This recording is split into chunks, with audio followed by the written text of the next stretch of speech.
Hi hello അസ്സലാമലൈക്കും welcome back to my channel. അപ്പോൾ ഞാൻ ഇന്ന് വന്നിട്ടുള്ള നല്ല ടേസ്റ്റി ആയിട്ടൊരു ഹലുവയുടെ റെസിപ്പി ആയിട്ടാണ്. നമ്മുടെ ഫ്രേഷൻ ഫ്രൂട്ട് വെച്ചിട്ട് എങ്ങനെ നമുക്ക് നല്ല ടേസ്റ്റും സ്മൂത്തുമായ നല്ലൊരു ഹലുവ തയ്യാറാക്കാമെന്ന് നോക്കാം. അപ്പോൾ അതിന് നമുക്കിവിടെ ആവശ്യം എന്ന് പറയുന്നത് ഫ്രേഷൻ ഫ്രൂട്ടിൻ്റെ ഉള്ളിലത്തെ പൾപ്പാണ് കേട്ടോ. അപ്പോൾ അത് ഞാൻ മിക്സിയുടെ ജാറിലേക്ക് ഒരു 3 ഫ്രേഷൻ ഫ്രൂട്ടിൻ്റെ ഉള്ളിലത്തെ പൾപ്പ് എടുത്തിട്ട് ഞാൻ മിക്സിയുടെ ജാറിലേക്ക് ഇട്ടിട്ടുണ്ട്. ഒരു ഗ്ലാസ് വെള്ളം കൂടി ചേർത്ത് വന്ന് നല്ലപോലെ ഒന്ന് അടിച്ചെടുത്തിട്ടുണ്ട്. അടിച്ചെടുക്കുമ്പോൾ കുരു അരഞ്ഞു പോവാത്ത രീതിയിൽ ഒന്നായിട്ട് അടിച്ചെടുക്കാനായിട്ട് ശ്രമിക്കുക കേട്ടോ. അത് ആ വിത്തൊന്ന് ഇങ്ങനെ വല്ലാണ്ട് അടിഞ്ഞു പോയിട്ടുണ്ടെങ്കിൽ അപ്പോൾ അതിൻ്റെ ഒരു ചെറിയൊരു ചവർപ്പുണ്ടാവും. അപ്പോൾ അങ്ങനെ ആവാതെ ഇപ്പം ഞാൻ ഈ ചെയ്ത പോലെ ഒന്ന് അടിച്ചെടുക്കാം. അതിലേക്ക് ഒരു 1/4 കപ്പ് കോൺഫ്ലവറും കൂടി ചേർത്ത് കൊടുത്തിട്ടുണ്ട്. നല്ല പോലെ ഒന്ന് മിക്സ് ചെയ്തിട്ട് അതൊന്ന് മാറ്റി വയ്ക്കാം. ഒരു പാൻ അടുപ്പത്ത് വെച്ചിട്ട് അതിലേക്ക് കുറച്ച് നെയ്യ് ചേർത്ത് കൊടുക്കാം. എന്നിട്ട് ഞാൻ ഒരു 5-6 അണ്ടിപ്പരിപ്പും പിന്നെ അതുപോലെ തന്നെ ഒരു 5-6 ബദാമും ക്രഷ് ചെയ്തിട്ട് അതൊന്ന് ഞാൻ ഇതിലേക്ക് ചേർത്ത് കൊടുത്തിട്ടുണ്ട്. ഇനി ജസ്റ്റ് നമുക്ക് റോസ്റ്റ് ചെയ്തെടുക്കാം കേട്ടോ. എന്നിട്ട് നമുക്കത് വേറെ പാത്രത്തിലേക്ക് ഒന്ന് മാറ്റി വയ്ക്കാം. ആ പാനിൽ തന്നെ ഞാൻ 1 ഗ്ലാസ് പഞ്ചസാരയാണ് എടുത്തിട്ടുള്ളത് കേട്ടോ. അതേ ഗ്ലാസ്സിൽ ഒരു 1.5 ഗ്ലാസ് ജ്യൂസ് ഉണ്ടായിരുന്നു കേട്ടോ.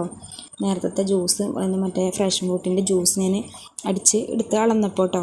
ആ ഗ്ലാസ്സിൽ തന്നെ 1 ഗ്ലാസ് പഞ്ചസാരയാണ് ഞാൻ ഇതിൽ ചേർത്ത് കൊടുത്തിട്ടുള്ളത്. ഒരു 1/2 ഗ്ലാസ് വെള്ളം കൂടി ചേർത്തിട്ട് ഇതൊന്ന് അലിയിച്ചെടുക്കുക. പഞ്ചസാര ജസ്റ്റ് ഒന്ന് അലിഞ്ഞ് വന്നതിന് ശേഷം നേരത്തെ തയ്യാറാക്കി വെച്ച ഫ്രേഷൻ ഫ്രൂട്ടിൻ്റെ മിക്സിൽ അതൊന്ന് ഇതിലേക്ക് ചേർത്ത് കൊടുക്കാം. ഇനി കൈയെടുക്കാതെ നല്ല പോലെ ഒന്ന് ഇളക്കി നമ്മൾ കുറുക്കി നമ്മുടെ ഹലുവയുടെ ഒക്കെ ഒരു രീതിയിൽ വരുന്ന രീതിയിൽ നല്ല പോലെ ഒന്ന് ഇളക്കിയെടുക്കാം. കട്ട പിടിക്കാതെ നോക്കണം. അതിന് കൈയെടുക്കാതെ തന്നെ ഇളക്കിക്കൊണ്ടിരിക്കണം കേട്ടോ.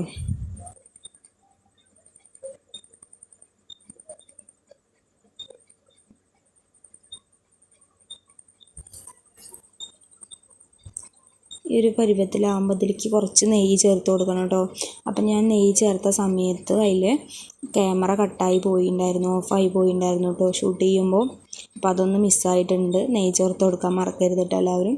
പിന്നെ അതിൻ്റെ ശേഷം നേരത്തെ വറുത്ത് വെച്ച അണ്ടിപ്പരിപ്പും ബദാമും ചേർത്ത് കൊടുത്ത് ഒന്ന് ഇളക്കി കൊടുക്കാം. അതിന് ശേഷം ഞങ്ങൾ ഏത് പാത്രത്തിലാണോ സെറ്റ് ചെയ്യണമെന്ന് വെച്ചാൽ ആ പാത്രത്തിലേക്ക് കുറച്ച് നെയ്യൊന്ന് തടവി കൊടുക്കാം. എന്നിട്ട് ആ മിക്സ് ഒന്ന് അതിലേക്ക് ഒഴിച്ചു കൊടുക്കാം.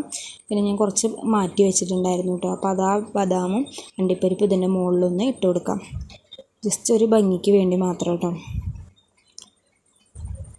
ഇല്ല നമുക്ക് അതിൻ്റെ മൊത്തം ഇടണമെന്നുണ്ടെങ്കിൽ മൊത്തം ഇട്ട് കൊടുക്കാം. ഞാനിപ്പോൾ ഇത് ഇതിൻ്റെ മുകളിലിടാൻ വേണ്ടി കുറച്ച് മാറ്റി വെച്ചിട്ടുണ്ടായിരുന്നു കേട്ടോ.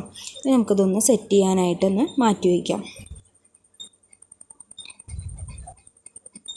അപ്പോൾ ഞാനൊന്ന് സെറ്റ് ചെയ്യാനായിട്ട് ഒരു 10 മിനിറ്റ് മാറ്റി വെച്ചിട്ടുണ്ടായിരുന്നു കേട്ടോ.